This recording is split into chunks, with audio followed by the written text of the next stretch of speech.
So there I was, playing Smash Online one day, wanting to cave my skull in as per the norm, when I noticed a strange interaction occur when hitting a karackle slash followed by a woosh. Suddenly, the person I was fighting against was sent flying into the top blast zone, like one of those old shooting star memes you used to see everywhere. It was really something I had never seen before, and considering how little I was able to find about this interaction on the Smash Wiki, YouTube, or even the Hero Discord server, surely I wasn't the only one. I mean, sure, there's probably a few of you now thinking, this isn't new, I've known about this for years. Is this guy a phony? And it's true, I'll put my hands up and say, this is not a new discovery by any means, though it was quickly swept under the rug and dismissed as another funny but useless hero tech by the few people who did know about it. But as for me, I wanted to go deeper. To break things down, when an opponent is usually frozen, the knockback they receive is almost non-existent, with the exception of a few moves such as Mario Flood. But for some reason, Hero Woosh, the first stage of Up Special, and only the first stage, would launch a frozen opponent high into the sky if that frozen opponent was touching the ground prior to that interaction. But unlike moves like Mario Flood, this would not work if the opponent was airborne. So the reason this happens, the reason that was explained to me anyway, is because whoosh is a weight-independent move that will always launch an opponent at a fixed knockback.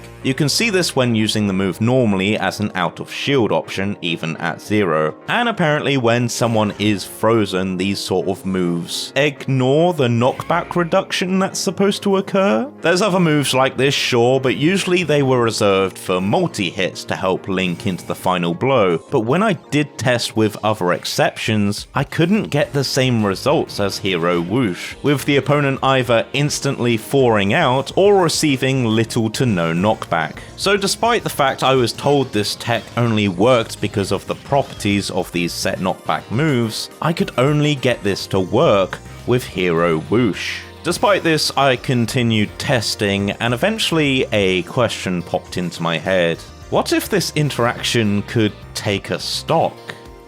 And oh, now we're cooking. See, certain stages have a ceiling blast zone so low that this knockback was enough to kill at 0. And to my knowledge, this has not been documented by anyone else. It didn't matter if it was against the lightest character in the game or the heaviest. The fixed knockback that Woosh provided assured that there was no survivors every time I used this tech. It even worked in Giant Smash and even Low Gravity Smash, but for some reason wouldn't work at all in Mini Smash and only worked against certain characters in High Gravity Smash. But whatever, right? It's not like this could kill at 0 on a tournament legal stage. Oh. Just kidding, I used spirits. But even playing with this proved to be incredibly interesting. Being the floatiest character in the game, I found that Jigglypuff launched slightly further than a fast faller, for example. I didn't know if it was to do with full speed or gravity or what, but it made me want to mess around with this tech even more. But I was surprised to see that despite appearing to disappear right into that top blast zone, Jiggs, nor Rosalina, who was also floaty but had a bigger hurt box, never died from the top platform of Yoshi's story, Europe's legal stage with the shortest distance between the top platform and the ceiling blast zone. Even testing with full rage, a higher knockback setting, and multiple hero spells and Shulk Monado arts, nothing seemed to make a difference. Which, you know, makes sense, Hero Woosh is a set knockback move after all. But it was only after attaching 3 floaty jump spirits to my opponent, a spirit that made them floatier, that I was finally able to get this tech to kill at 0 on Yoshi's. But with Bowser. It didn't work on Jiggly, it didn't work on Rosa, it didn't work on Pichu, but for some strange reason, it worked on these random selection of characters who had nothing in common. I thought at first it might be a hurt box thing, with the bigger bodies being able to reach higher up into the blast zone to cause a KO to trigger, but then it worked on Fox, and Greninja, and sometimes Mithra but never Pyra, and no matter how many times I tried, there were just some characters it never worked worked on. I thought maybe it was a mix of my hurtbox theory mixed with gravity or full speed or something like that, but it never worked on DDD, the second fastest faller in the game who was also a big body. It would kill Squirtle every single time, but would never work on Ivysaur, and only sometimes worked on Charizard? And it took me almost 10 attempts to get it to finally work on Incineroar.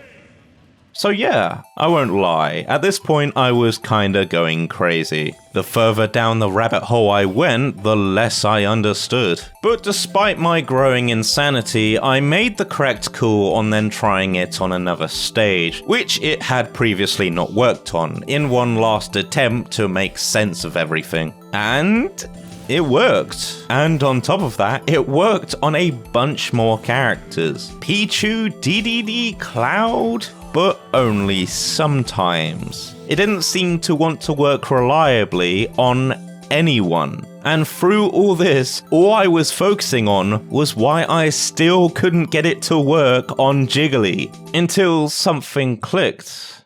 Ironically enough, it was because she was too floaty now. Due to these spirits, I think Jiggly was floating in the air for so long that by the time she did hit the ground so that I could whoosh her, she had barely enough time left until she thawed out. So for one last time, I went back into the lab, tried it on a few other floaties, and bam. I got nowhere. Maybe I could have gotten some of these to work if I kept trying, I don't know, it's just so inconsistent and I had no idea why it worked sometimes and sometimes not. There was no discernible reason why. So I'm just gonna stick with my gravity theory, but I would love to hear what theories you guys have because I'm actually stumped. But now, let's move on to the more interesting stuff. First of all, just to address the elephant in the room, the thing I see you all commenting below, can't you just mash out of this anyway? Yeah, you can. In order to truly get a stock at 0 with this interaction, even on a casual stage, your opponent needs to have a mild aneurysm the moment they get frozen. And I mean, like, I'm not going to pretend that isn't uncommon in the ever skillful world of Smash Online, but against a good opponent with an actual functioning brain, surely this tech really is useless. I say, obviously segueing into the next part. This is Town and City, and if you're a fellow hero enjoyer like myself, you'll know exactly what this stage is good for. Whoosh allows Hero to travel at the perfect height to land comfortably on a town side platform, while sending his opponent at the perfect angle to allow him to do this, and this, and this, and this, and this, and you get it. And although whooshing, if that's a word, a frozen opponent doesn't quite open up as many bread and butters for Hero, the side platform still gives him some good opportunities to take a stock. If the opponent mashes hard to get out of Karackle Slash, for example, you can punish them thawing out with a number of kill moves depending on how good their mash is. At higher percents, you can simply follow them with an up air to steal a stock, or you can even use it higher up if you have Acceleratle. Obviously, Town is known for its high ceiling blastzone, so you can instead substitute that with a laggier but deadlier aerials such as forward or back air, and really make use of those side blastzones. And at low percents, forward or up smash can be used instead, and if it crits, it could even lead to a 0 to death. Though, admittedly, it's harder to set up, the positioning is much more strict, and it's very easy to whiff due to characters always entering a jump animation right after they thaw out. Or you could just go for this.